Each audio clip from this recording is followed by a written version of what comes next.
À quand le retour de la Banque africaine de développement à Abidjan? La question définitivement tranchée lors des assemblées annuelles de la BAD à Lisbonne au Portugal. Selon le président du groupe, Donald Kaberuka, les gouverneurs ont admis le principe d'un retour de l'institution d'ici à 3 ans. Les explications de Lazare Akassaïl Lazare dans un commentaire de Thomas Nguissambi.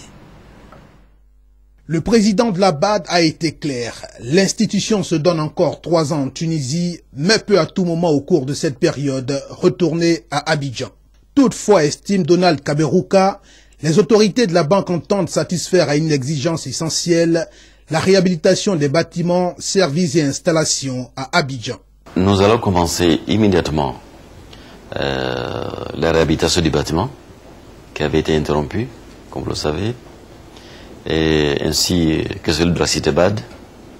Nos effectifs ont beaucoup augmenté depuis qu'on a quitté Abidjan, pratiquement de 40%. Et 60% du staff ne connaît pas Abidjan. Ils ont été recrutés à Tunis.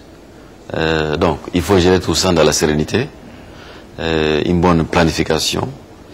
Et nous sommes en contact toujours avec le gouvernement de voir donc les conditions de retour. Donc le retour, lui, il n'est pas en question, ça vient.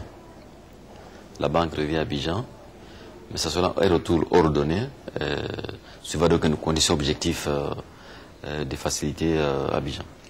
Pour le président Kaberuka, la résolution de la crise en Côte d'Ivoire ouvre enfin la voie au retour de la BAD à son siège à Abidjan.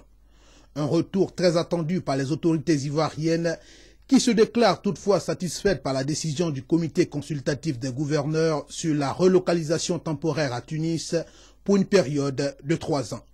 Une période au cours de laquelle la banque pourrait à tout moment décider de retourner à son siège en Côte d'Ivoire si les conditions le permettent. L'administrateur de la BAD pour la Côte d'Ivoire, Tchétché Nguessan, estime à cet égard que la balle est désormais dans le camp des Ivoiriens qui doivent poursuivre leurs efforts dans la voie de la réconciliation nationale. Aujourd'hui, l'état d'esprit de la BAD a complètement changé. C'est-à-dire que aussi bien la haute direction, le conseil d'administration, le personnel, tout le monde est mobilisé pour retourner en Côte d'Ivoire. Aujourd'hui, c'est aux Ivoiriens de faire le minimum pour qu'on retourne. C'est en cela que le chantier de la réconciliation est très important. Parce que le chantier de la réconciliation va amener la sérénité, la paix en Côte d'Ivoire et la confiance, et ça va accélérer tout le processus. Mais je peux dire que dès déjà, quand on regarde en Côte d'Ivoire, les choses se reprennent. Les activités ont repris, donc bientôt la BAD va se mettre en marche et elle va rentrer progressivement. Il faut rappeler que la Banque africaine de développement s'était installée provisoirement en 2003 en Tunisie en raison des troubles en Côte d'Ivoire qui reste son siège statutaire.